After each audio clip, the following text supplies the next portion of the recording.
Feels good to be back. So, it's been like a year since I've done this, and I figured now's the time to try it again. What better day than today? So, figured start like a second season of this, because yeah, it's been more than a year. When I last did this, it was winter or early spring, I guess, of 2019. Now it's 2020, summer. It feels like the whole world is falling apart with coronavirus. Now there's protests happening against police brutality here in the United States. Like just next door, right next door to Canada. Like feels like it's at home now, you know. Even in Canada, I think there's protests happening in Toronto. Before you know it, maybe I'll come here to Montreal, which is where I live. 2019 seemed a bit distant because protests were happening elsewhere. I don't know if it was 2019 or 2018. Yellow vests in France. There was Hong Kong, free Hong Kong. My heart goes out to those protesters. Yeah. Now it's here. So, anyways, we can get back to that later because that's not what's on my mind. I kind of want to show you the changes that have happened to my room. And in fact, this segues very well into what's happening in today's world, all the changes we're going through. Creative destruction. For something to start anew, there has to be an end to something old. To be able to rebuild something, you first have to demolish what was previously there. And so, I'm not worried about all the crap that's going on in the world. The world is just finding its natural balance, its natural order. And humanity, society, a lot of these old things that we're no longer happy with, we've got to knock down to build new systems, to build new ways of living, to build new ways of getting along. Potentially better, hopefully better. I think they'll be better. You know, just because we've been living unsustainably. I mean, what the hell? Why should humans fear for their lives against police who are there to protect them? I mean, fine, you can argue, oh, well, it's just black people. What the fuck? They're people too, you know? And before you know it, it's going to be people of all skin colors. Brown, white, yellow, red, purple, I don't fucking know. But to say, oh, it's just one group, no big deal. How short-sighted. How short-sighted. Man, so I really feel for those people because they're going through tough times.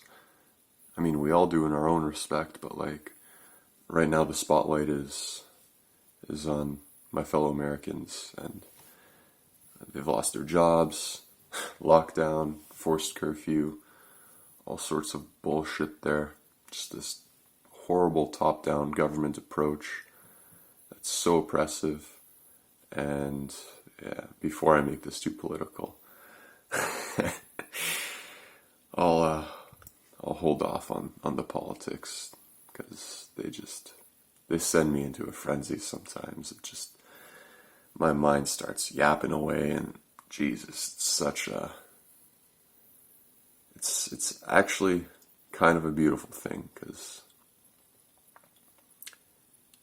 I get so involved in what's going on, and it just grips me and takes me in. And it's, like I said, it's beautiful, it's exciting. Can be shitty. But yeah, creative destruction. Our society is destroying itself so it could creatively rebuild itself. And so, I'm not worried long term. Short term, sure, there's plenty of things to worry about, but it's just mind noise. Ignore it. Deal with it. No, I should correct myself. Don't ignore it. You feel it for a reason. Maybe the best way to deal with it is actually the opposite of ignoring it, so I should probably take that back. Right, because ignored feelings can kind of boil over in very harmful and hateful ways. Fuck it, I'll get political. So these feelings, you know, like people were kneeling last year against this stuff peacefully, and it was just ignored. It got swept under the rug, and now it's a big problem. That pile under the rug has gotten so big, it's an eyesore, and we've got to lift up that rug and sweep it out, and it's going to get ugly because we ignored our feelings for too long. We suppressed these very, very valid feelings for far too long without actually dealing with them in a healthy way. And so now, the healthiest way to deal with it is a very destructive one. But that's just the natural order of things. That's the way nature deals with things. When the balance is offset too far, pendulum's got to swing back real hard. Yeah. All right. I'll take you around my room now. Check it out. This is what's new. Got my nice little plants here. This beautiful cactus is growing into a bit of a thick one. I like it. This one here started off really, really tiny. Same thing. Give him a bit of a bigger thing to grow in here, so you can get nice and large, and then, I don't know, maybe I'll move him to the bathroom. This guy, I have a feeling some of these plants here, or most plants in my room, have trouble growing because I live in a pretty dark room and I don't have a very large window, unfortunately. So I don't think this one's getting enough light, but he's been surviving for a while. Well, surviving. Thriving. I mean, look how large these leaves are. When I got him, he was a little mini boy, like leaves maybe twice as wide as my thumb. Yeah, they were about this big. Now they're getting pretty damn large. And, you know, when he grows too big, he naturally rebalances himself and just kills off one of the leaves so that the rest can get the resources they need. And then goes through another cycle of very rapid growth where, see, look, new ones growing right here. Boom, 2 new shoots, 3 new shoots, 4 new shoots, and then gigantic party happens, and then he reseeds again, this natural cycle. Finally, this one, incredible.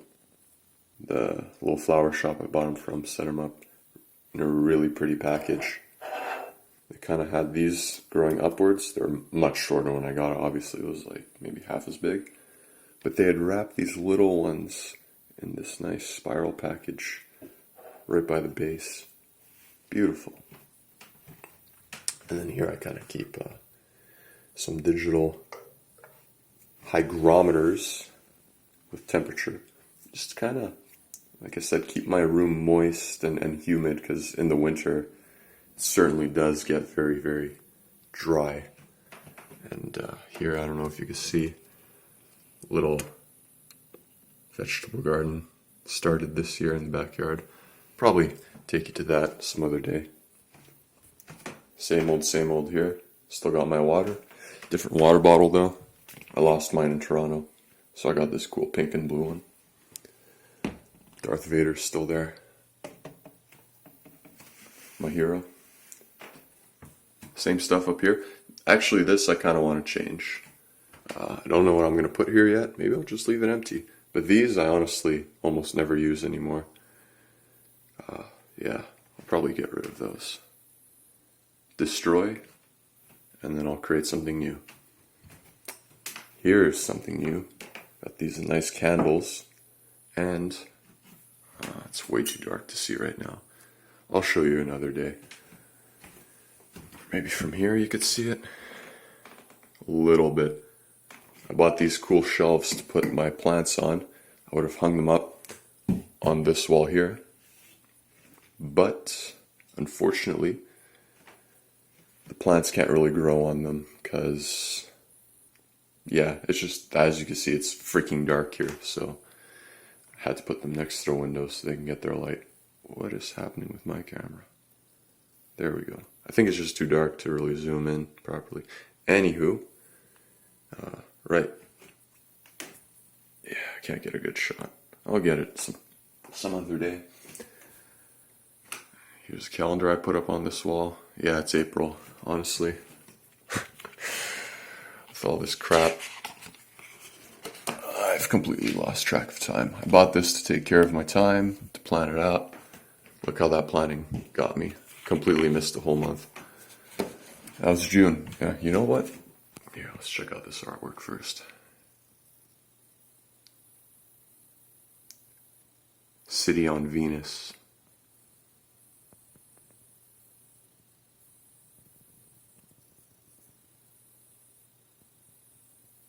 You guys can read that if you want. This whole calendar is basically a kind of window into the future to see how humanity might colonize space one day. Subsurface oceans, exploring them. June. Then, of course, my pride and joy, I'm learning guitar. It's a process, and it takes a lot of time, and I suck very hard at it, so gotta throw the fear to the wayside of getting judged and criticized. You know, that's the beautiful thing of learning something new. It really teaches you to face your fears, and then it makes learning subsequent things, new things, even easier, because now you've got this great experience of just learning to deal with that harsh judgment, harsh criticism, not being perfect, not being good, building it up. Yeah, wonderful thing. And the last new thing here, carpet. I figured, gotta start your day off on the right foot, so why not start it on plush, comfortable carpet instead of a cold hardwood floor. So this kind of gives it a much cozier feel. And it also kind of dampens the sound in here, because there was a bit of an echo. Oh, right. Almost forgot. My lamp broke. So now there's this big empty space. Probably have to fill that soon. And the junk shelf. Same old, same old. Well, here's the other candle. Why is my camera doing this? Hold on. Maybe I gotta clean my camera. I feel like that's better, but maybe it's just because my room is dark today. Yep. Here's this guy with the magnets. Still got one broken. Lost it on the lamp. Guess my dad threw it out. Yep.